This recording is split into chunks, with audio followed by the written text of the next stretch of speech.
నమస్తే అన్న అందరికీ నమస్కారం. కువైట్ దేశవ్యాప్తంగా తనిఖీలు నిర్వహిస్తూ ఉన్న విషయం అందరికీ తెలిసిందే. కువైట్ లోని పలు ప్రాంతాలలో మనం చూసుకుంటే అర్ధరాత్రి వేళల్లో కూడా తనిఖీలు నిర్వహిస్తూ ఉన్నారు. ఈ తనిఖీలలో భాగంగా కువైట్ లోని కైతానం ప్రాంతంలో అర్ధరాత్రి పోలీసులు తనిఖీలు నిర్వహించారు. ఈ తనిఖీలలో భాగంగా మనం చూసుకుంటే పోలీసులు ఒక వ్యక్తిని అరెస్టు చేయడం జరిగింది. క్రిమినల్ ఇన్వెస్టిగేషన్ డిపార్ట్మెంట్ సిఐడి పోలీసులు మాదక ద్రవ్యాల డీలర్ ను పట్టుకుంది. ఇతడు కువైట్ లోని మాదక ద్రవ్యాల వ్యసనపరులకు ప్రమాదకరమైన విషపూరితమైన కాక్టైల్ ఏదైతే ఉందో మత్తు పదార్థాల మిశ్రమం విక్రయిస్తూ ఉన్నాడని అధికారులు తెలిపారు.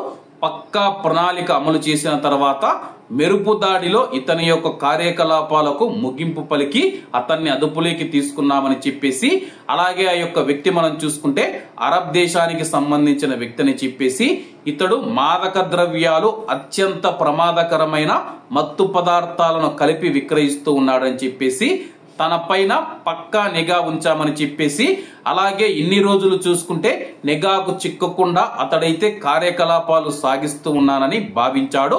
ఎంతో ధీమాగా తిరుగుతూ ఉన్నాడు.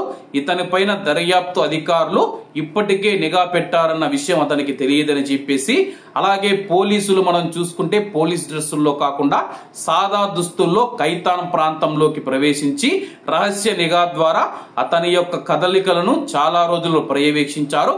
పటిష్టమైన ఆధారాలు లభించిన వెంటనే అత్యంత ఖచ్చితత్వంతో మెరుపుదాడి చేసి అతన్ని అదుపులోకి తీసుకున్నామని చెప్పి, అతని దగ్గర నుంచి వివిధ రకాల మాదక ద్రవ్యాలను స్వాధీనం చేసుకున్నాము. చట్టపరమైన చర్యల కోసం అతన్ని సంబంధిత అధికారులకు రెఫర్ చేశామని చెప్పి, మీ చుట్టుపక్కల ఎవరైనా సరే కానీ అనుమానాస్పదంగా కనపడినా సరే కానీ, ఆ యొక్క ప్రాంతంలో కానీ ఆ యొక్క ఇంట్లో కానీ అనుమానాస్పద కార్యకలాపాలు జరుగుతూ ఉన్నట్లు మీకు పూర్తిగా తెలిస్తే అధికారులకు సమాచారం ఇవ్వాలని చెప్పి పోలీసులు కోరారు. కాబట్టి అందరూ బాగుండాలి, అందులో మనం ఉండాలి. అందరికీ నమస్తే అన్న, జై హింద్.